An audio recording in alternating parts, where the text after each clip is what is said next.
بھائی بھائی بن کے کفر کے لیے سیسا پلائی ہوئی دیوار بن جائے. جی میں تو حامد رضا صاحب آپ اگر اس کا جواب دینا چاہیں. میں ذرا عرض کروں. جی جی صدیق الفاروق صاحب ضرور پھر حامد رضا صاحب کے پاس چلیں. جی نہیں جی بولیے صدیق میں الفاروق یہ عرض کروں گا کہ مولانا کے والد مولانا عبداللہ شہید جی کے ساتھ بھی میرے مراسم تھے اور وہ میری عزت کرتے تھے, میں ان کا احترام کرتا تھا, اور مولانا سے میری ملاقات کو زیادہ نہیں ہے. بہت ماشاءاللہ جذباتی مسلمان ہیں اور بڑی اچھی اچھی باتیں بھی کرتے ہیں, لیکن یہ باتیں بڑی عمومی ہیں کہ دونوں بھائی بھائی بن جائیں. 2007 میں بننے والی ٹی ٹی پی جو ہے وہ کیوں بنی ہے؟ پچھلے سارے عرصے میں پرویز مشرف کے دور میں انہوں نے کتنا اسلام نافذ کیا اور کتنی اسلام کے لیے انہوں نے جدوجہد کی. اس سے پہلے ان کا کیا کردار رہا؟ افغانستان میں کتنا اسلام انہوں نے نافذ کر لیا ہے ان عرصے میں, اور یہاں یہ جو ان کی کاروائیاں ہیں یہ اللہ اور اس کے رسول کے کون سے احکامات کی عکاسی کرتی ہیں؟ تو جو, اور یہ مولانا مجھ سے زیادہ بہتر جانتے ہیں کہ کسی ایک بے گناہ آدمی کا قتل, اور بالخصوص پھر اس کو تو پوری انسانیت کا قتل ہے, جو بے گناہ مسلمان کو قتل کرتا ہے ہمیشہ ہمیشہ کے لیے جہنم, اللہ کی لعنت, اس کے فرشتوں کی لعنت. یعنی جو یہ کام کرتے ہیں وہ بھائی بھائی ہیں. خدا کے لیے مولانا آپ ماشاءاللہ بہت ایک اعلیٰ مقام پر بیٹھے ہیں, ان کی تو پہلے مذمت کریں. میں دونوں کی مذمت نہیں کرتا, میں کہتا ہوں دونوں بھائی ہیں. آپ کہتے ہیں ایک طرف قتل ہے دوسری طرف قتل نہیں ہے, وہاں پھول برساتے ہیں. نہیں یہ بات یہ ہے کہ یہ بھی بتائیں امام ابو حنیفہ کے مسلک کے آپ پیروکار ہیں کہ ایک حکومت جو ہے وہ قائم ہے, وہاں عدالتیں چل رہی ہیں, وہاں دیگر معاملات چل رہے ہیں, حکومت کے خلاف ہتھیار اٹھانا, حکومت کے خلاف ہتھیار اٹھانا یہ اسلام کے مطابق ہے. میں مسلکی نہیں, ہم مسلک پہ نہیں بات کر رہے ہیں, ہم سٹیٹ کے ایشوز پر بات کر رہے ہیں. تو سٹیٹ کے ایشوز پر ہیں مولانا صاحب, آپ سے بھی میری درخواست ہے سٹیٹ کے ایشوز. میں یہی کہہ رہا ہوں جاسمین بی بی کہ مولانا عبدالعزیز صاحب نے یہ فرمایا ہے کہ میں مسلکی طور پہ ان کی مخالفت کرتا ہوں, میں ہرگز ان کی مخالفت نہیں کرتا. دیکھیں میں نے آپ سے ایک کیٹیگوری سوال کیا تھا, میں نے آپ سے یہ پوچھا تھا کہ کیا فرماتی ہے قرآن و سنت بے گناہ لوگوں کے خون بہانے پر, اور میں آپ کو بتاؤں جہاد کی فلسفی کیا ہے. جو جہاد طالبان کر رہے ہیں, جہاد کے لفظ کو پوری دنیا میں بدنام کر دیا گیا ہے, کبھی ایک جگہ پر کبھی دوسری جگہ پہ.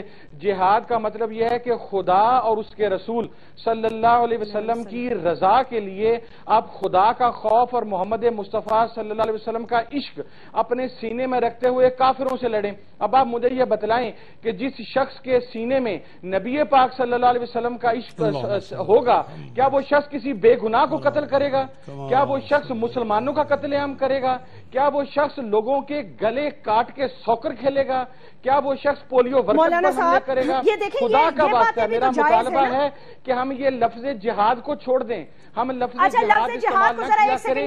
یہ ہماری نجی ملیشیاز ہیں, ہمارے گینگ وارز ہیں جنہوں نے یہاں پہ پہلے بات کی جاتی تھی افغانستان میں وار لارڈز کی, اب پاکستان میں ان وار لارڈز کا وجود میں آ چکے ہیں. حامد رضا صاحب میں یہ بات وضاحت کر دوں, یہ وار لارڈز وزیر اعظم کے بیٹے کو اغوا کیا گیا. سر یہ وار لارڈز جو ہے نا یہ افغانستان میں ہی بیٹھے ہوئے ہیں, یہ پاکستان میں بیٹھے ہوئے بھی نہیں ہیں. مولانا عبدالعزیز صاحب یہ پاکستان میں اور پاکستان کو رن کر رہے ہیں, لیکن جاسمین بی بی پرابلم یہ ہے کہ یہ وار لارڈز پاکستان کو رن کر رہے ہیں, اور ہمارے وہ لوگ جو ان کو ڈیفینڈ کر رہے ہیں وہ یہ فرماتے ہیں کہ یہ ہمارے بھائی ہیں. مجھے یہ بتائیں کہ ایک بھائی دوسرے بھائی کو کیسے مار سکتا ہے؟ یہ سوال ہے مولانا عبدالعزیز صاحب, مجھے سوال کا جواب دیں. پشاور کے اندر پیر اسرار شاہ کی فیملی 9 مرد ایک فیملی کے اندر مار دیے گئے, ایک 6 سال کا بچہ اس خاندان میں زندہ رہا. مولانا عبدالعزیز صاحب بتائیے اس خاندان کی عورتوں کا کیا حال ہوگا؟ کون سا اسلام ہے جو اس چیز کو جسٹیفائی کرتا ہے؟ یہ ہمیں سمجھ میں نہیں آ رہی کہ یہ کون سا اسلام ہے جس کی ہم بات کرتے ہیں. کسی طرف سے بھی بہے, ان کی طرف سے بہے, اس پر بھی ہمیں دکھ ہوتا ہے. اگر یہاں سے بہے, ہیلی کاپٹر طیارے بمباری کریں, اس پہ بھی خون ہی بہتا ہے, وہاں قتل انسانیت نظر نہیں آتی. میں سمجھتا ہوں کہ آؤ اس ملک کو اسلامی ریاست بناؤ, انشاءاللہ دونوں طرف سے خون بند ہو جائے گا. اب یہ کہتے ہیں یہ اسلامی ریاست ہے, اسلامی ریاست ہے کب؟ یہاں انگریزوں کا قانون چل رہا ہے, یہاں میڈیا میں رقص و سرور چل رہے ہیں. اگر صحابہ اکرام ہوتے تو یہ کہتے ہیں ان کے خلاف تو ہمارے خلاف وہ لوگ جہاد کرتے صحابہ اکرام, یہ تم اسلام کی بات کرتے ہو. انگریز کے قانون یہاں چلتے ہیں, یہاں بچیوں کی عصمت دریاں ہو رہی ہیں, کیا ان کے پاس لائے عمل ہے؟ تو تقریر کر رہے ہیں آپ رپورٹ چیک کریں 6 بچیوں کو اٹھا کے وہاں پر تقریر کر رہے ہیں مولانا. ملک کے اندر مولانا کا احترام کرتا ہوں لیکن مولانا تقریر نہ کریں, نقطوں کا جواب دیں. یہ بتائیں سچ کو سچ کہیں, جھوٹ کو جھوٹ کہیں. یہ چپ ہو جانا جو کچھ ہو کہ جی میں نہ اس کو کچھ کہتا ہوں نہ اس کو کچھ کہتا ہوں, یعنی غلط کو بھی ہم کیوں اس پاکستان کی پازیٹیوٹی کے بارے میں نہیں سوچ سکتے؟ ہمارے بزرگوں نے لاکھوں کی تعداد میں ہیومینٹی کی تاریخ میں اس سے بڑی ہجرت نہیں ہوئی, اس سے بڑا قتل عام نہیں ہوا. یہ پاکستان ہم نے لاکھوں قربانیوں کے بعد حاصل کیا. ہم کیوں ٹیبل پر بیٹھ کر اپنے پرابلم کو حل نہیں کر سکتے؟ ہم کیوں یہ سمجھتے ہیں کہ ریاست کے خلاف ہم نے جنگ کرنی ہے؟ مولانا عبدالعزیز صاحب مجھے خالی اتنا سا جواب دے دیجئے گا, جب وزیر اعظم ایک ملک کے وزیر اعظم مینڈیٹ کے ساتھ آنے والے وزیر اعظم آپ لوگوں کو بیچ میں رکھ کر انہوں نے بات کرنے کا آغاز کیا, مولانا سمیع الحق صاحب کے داماد اور پروفیسر ابراہیم وہاں سے ہو بھی آئے, یہ جو ایف سی کے اہلکاروں کو شہید کیا گیا اس کی کیا وجہ ہے؟ کیا آپ اس حوالے سے صرف افسوس کریں گے یا آپ یہ پیغام دینا چاہیں گے دوسری پارٹی کو کہ یہ قتل و غارت بند کرو؟